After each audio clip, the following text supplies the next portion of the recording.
Shalom, shalom, shalom, mes chers frères et sœurs, soyez bénis, que la grâce et la paix du Seigneur soient avec chacun d'entre vous.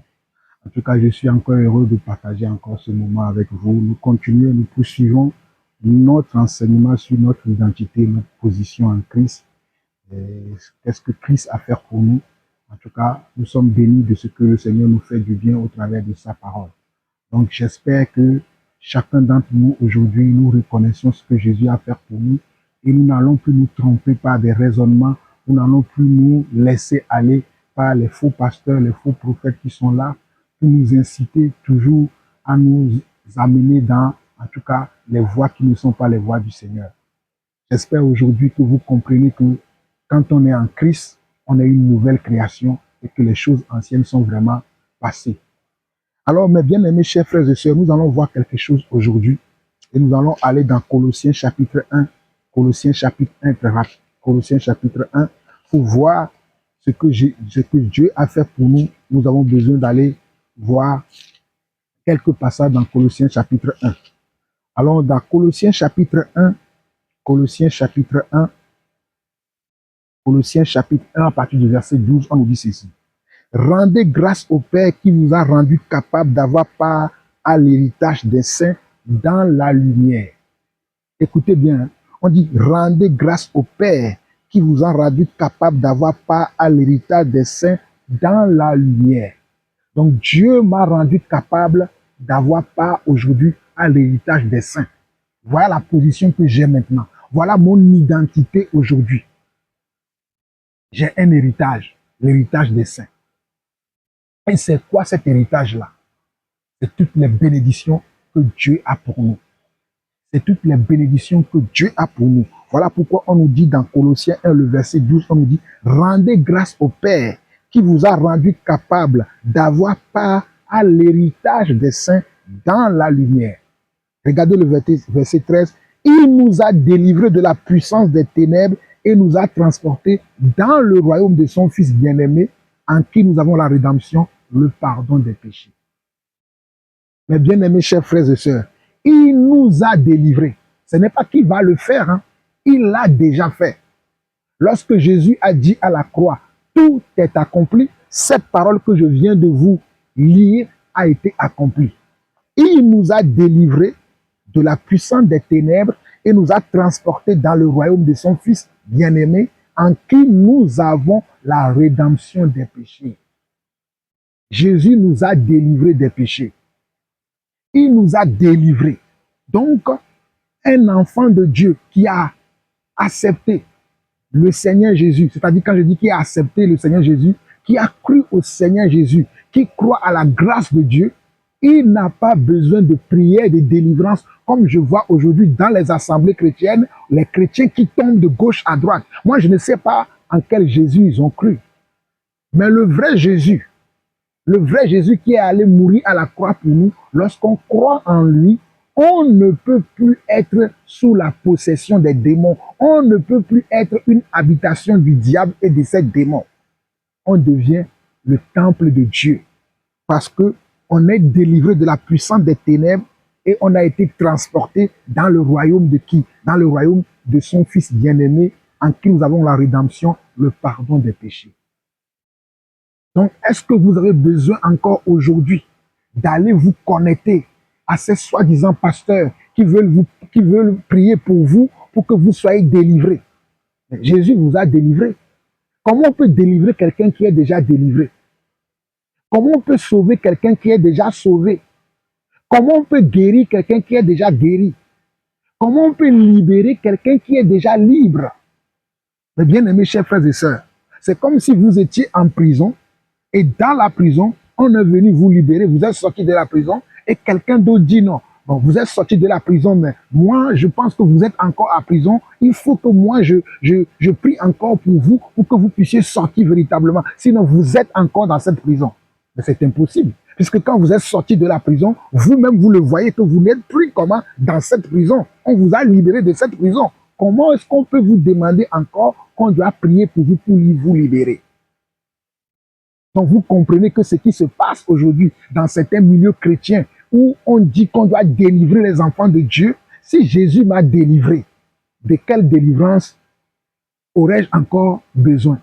Jésus m'a déjà délivré. Jésus nous a tous déjà délivrés.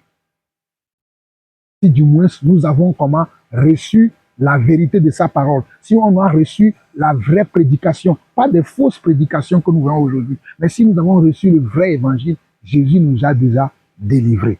Je continue, verset 15, on nous dit, le Fils est l'image du Dieu invisible, le premier-né de toute la création. Car en lui ont été créées toutes choses qui sont dans les cieux et sur la terre, les visibles et les invisibles, trône, dignité, domination, autorité, tout a été créé par lui et pour lui. Il est avant toute chose et toutes choses subsistent en lui. Il est la tête du corps de l'Église, il est le commencement, le premier-né d'entre les morts, afin d'être en tout le premier. Car Dieu a voulu faire habiter toute plénitude en lui. Il a voulu par lui tout réconcilier avec lui-même. Nous sommes au verset 20. Il a voulu par lui tout réconcilier avec lui-même. Par Jésus-Christ, Dieu a réconcilié tout avec lui-même. Tant ce qui est sur la terre, ce qui est dans les cieux, en faisant la paix par lui, par le sang de sa croix. Donc par Jésus, Dieu a fait la paix avec nous les hommes. Par Jésus, Dieu nous a réconciliés avec lui-même. Donc il n'y a pas d'autres sacrifices que nous pouvons faire pour recevoir la réconciliation, pour recevoir la paix, pour recevoir la joie de Dieu. Parce que la joie de Dieu est dans Jésus-Christ. La paix de Dieu est dans Jésus-Christ. La réconciliation de Dieu est dans Jésus-Christ. La délivrance est dans Jésus-Christ. La guérison est dans Jésus-Christ. Toutes les bénédictions sont dans Jésus-Christ. C'est en lui que nous obtenons tout ce que Dieu a pour nous. Alléluia. Verset 21. Et vous, regardez bien, écoutez, Colossiens 1, le verset 21. Et vous qui étiez autrefois étrangers et ennemis par vos pensées, nous étions autrefois étrangers et ennemis par nos pensées. Et il continue, et par vos mauvaises œuvres, il vous a maintenant réconciliés par sa mort dans le corps de sa chair. Par sa mort, Jésus nous a réconciliés à Dieu. Il n'y a plus comment, quand Dieu nous voit, il ne voit plus nos péchés. Quand Dieu nous voit, il ne voit plus nos iniquités. Quand Dieu nous voit, il ne voit plus comment nos fautes. Quand Dieu nous voit, il nous voit comme des justes. Il nous voit comme des saints. Et d'ailleurs, un chrétien est un saint. Nous sommes des saints.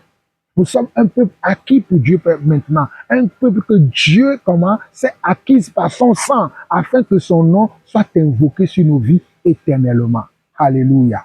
Verset 22, il nous dit, pour vous faire paraître devant lui, écoutez bien, pour vous faire paraître devant lui, saint, sans défaut et sans reproche. Jésus est mort pour nous faire paraître devant Dieu, saint, sans défaut et sans reproche. Donc je n'ai plus besoin de délivrance. Je n'ai plus besoin de la prière de délivrance. Je n'ai plus besoin de gêner pour avoir les dons et les grâces que Dieu a préparées pour moi. Parce que c'est automatique.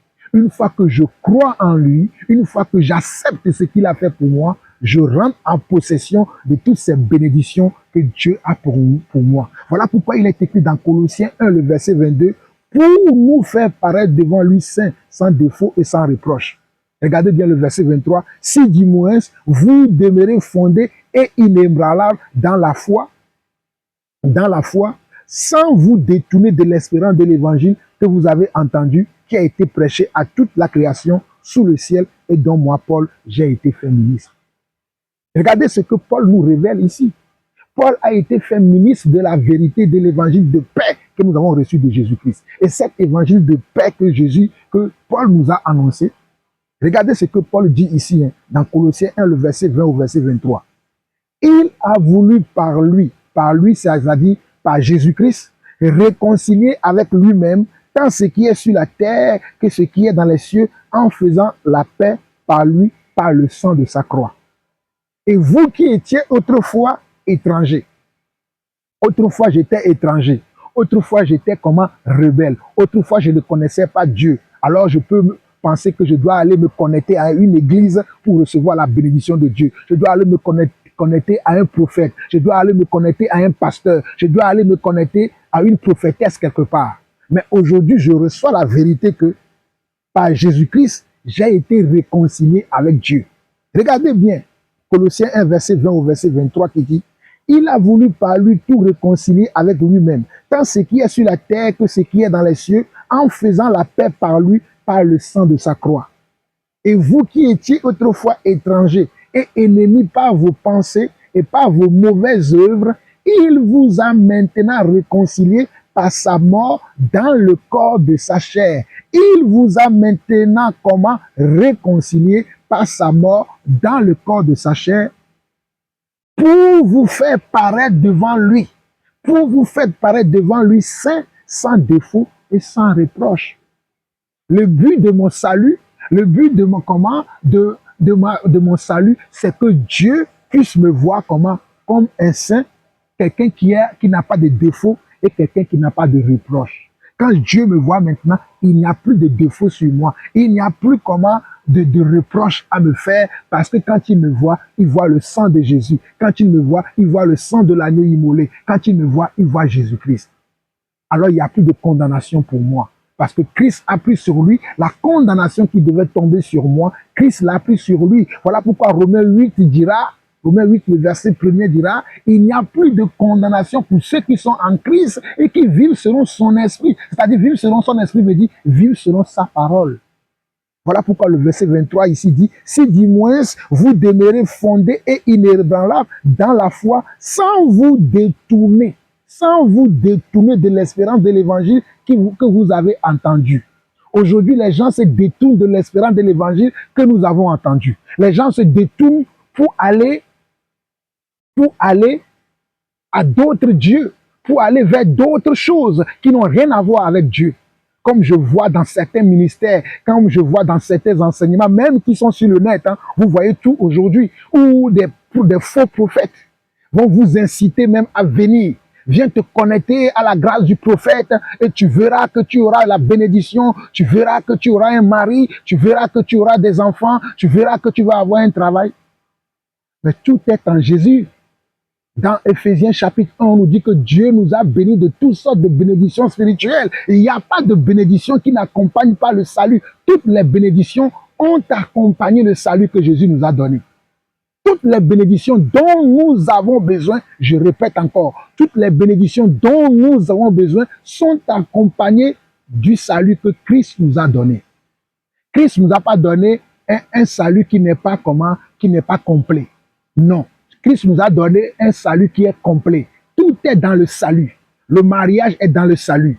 Hein? Le mariage, le travail, la connaissance, la sagesse, l'intelligence, la foi, le courage, hein? La bienveillance, tout est dans le salut.